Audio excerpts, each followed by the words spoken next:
Lettre persane de Montesquieu, lettre 24, Rica à Ibène, à Smyrne. Nous sommes à Paris depuis 1 mois et nous avons toujours été dans un mouvement continuel. Il faut bien des affaires avant qu'on soit logé, qu'on ait trouvé les gens à qui on est adressé et qu'on se soit pourvu des choses nécessaires qui manquent tout à la fois. Paris est aussi grand qu'Ispahan. Les maisons y sont si hautes qu'on jugerait qu'elles ne sont habitées que par des astrologues. Tu juges bien qu'une ville bâtie en l'air, qui a 6 ou 7 maisons les unes sur les autres, est extrêmement peuplée, et que, quand tout le monde est descendu dans la rue, il s'y fait un bel embarras. Tu ne le croirais pas peut-être, depuis 1 mois que je suis ici, je n'y ai encore vu marcher personne. Il n'y a point de gens au monde qui tirent mieux parti de leurs machines que les Français. Ils courent, ils volent. Les voitures lentes d'Asie, le pas réglé de nos chameaux, les feraient tomber en syncope. Pour moi, qui ne suis point fait à ce train, et qui vais souvent à pied sans changer d'allure, j'enrage quelquefois comme un chrétien, car encore passe qu'on m'éclabousse depuis les pieds jusqu'à la tête, mais je ne puis pardonner les coups de coude que je reçois régulièrement et périodiquement. Un homme qui vient après moi et qui me passe me fait faire un demi-tour, et un autre qui me croise de l'autre côté me remet soudain où le premier m'avait pris, et je n'ai pas fait 100 pas que je suis plus brisée que si j'avais fait 10 lieues. Ne crois pas que je puisse, quant à présent, te parler à fond des mœurs et des coutumes européennes. Je n'en ai moi-même qu'une légère idée, et je n'ai eu à peine que le temps de m'étonner. Le roi de France est le plus puissant prince de l'Europe. Il n'a point de mine d'or comme le roi d'Espagne son voisin, mais il a plus de richesse que lui, parce qu'il étire de la vanité de ses sujets, plus inépuisable que les mines. On lui a vu entreprendre ou soutenir de grandes guerres, n'ayant d'autre fonds que des titres d'honneur à vendre.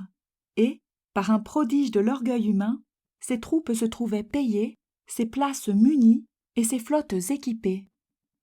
D'ailleurs, ce roi est un grand magicien. Il exerce son empire sur l'esprit même de ses sujets. Il les fait penser comme il veut. S'il n'a qu'1 million d'écus dans son trésor, et qu'il en ait besoin de 2, il n'a qu'à leur persuader qu'un écu en vaut 2. Et il le croit.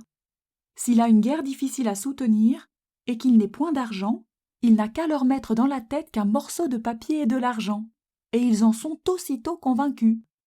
Il va même jusqu'à leur faire croire qu'il les guérit de toutes sortes de maux en les touchant, tant est grande la force et la puissance qu'il a sur les esprits. Ce que je te dis de ce prince ne doit pas t'étonner. Il y a un autre magicien plus fort que lui, qui n'est pas moins maître de son esprit, qu'il l'est lui-même de celui des autres. Ce magicien s'appelle le pape. Tantôt il lui fait croire que 3 ne sont qu'un, que le pain qu'on mange n'est pas du pain, ou que le vin qu'on boit n'est pas du vin, et 1000 autres choses de cette espèce. Et pour le tenir toujours en haleine, et ne point lui laisser perdre l'habitude de croire, il lui donne de temps en temps, pour l'exercer, de certains articles de croyance. Il y a 2 ans qu'il lui envoya un grand écrit qu'il appela « Constitution » et voulut obliger, sous de grandes peines, ce prince et ses sujets de croire tout ce qui y était contenu.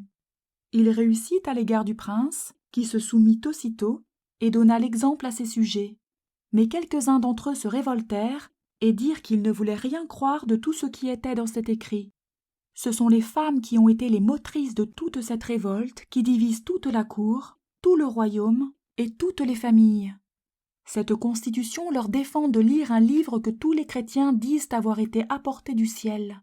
C'est proprement leur Alcoran. Les femmes, indignées de l'outrage fait à leur sexe, soulèvent tout contre la Constitution. Elles ont mis les hommes de leur parti qui, dans cette occasion, ne veulent point avoir de privilèges. On doit pourtant avouer que ce moufti ne raisonne pas mal. Et, par le grand Ali, il faut qu'il ait été instruit des principes de notre sainte loi. Car, puisque les femmes sont d'une création inférieure à la nôtre, et que nos prophètes nous disent qu'elles n'entreront point dans le paradis, pourquoi faut-il qu'elles se mêlent de lire un livre qui n'est fait que pour apprendre le chemin du paradis? J'ai ouï raconter du roi des choses qui tiennent du prodige, et je ne doute pas que tu ne balances à les croire. On dit que, pendant qu'il faisait la guerre à ses voisins, qui s'étaient tous ligués contre lui, il avait dans son royaume un nombre innombrable d'ennemis invisibles qui l'entouraient. On ajoute qu'il les a cherchés pendant plus de 30 ans, et que, Malgré les soins infatigables de certains dervis qui ont sa confiance, il n'en a pu trouver un seul. Ils vivent avec lui, ils sont à sa cour, dans sa capitale, dans ses troupes, dans ses tribunaux. Et cependant on dit qu'il aura le chagrin de mourir sans les avoir trouvés. On dirait qu'ils existent en général et qu'ils ne sont plus rien en particulier. C'est un corps, mais point de membres.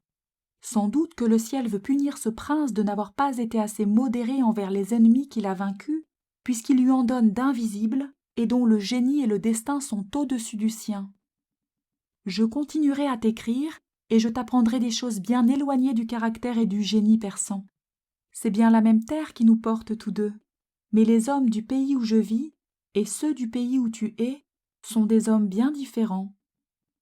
De Paris, le 4 de la lune de Rébiab, 2 1712.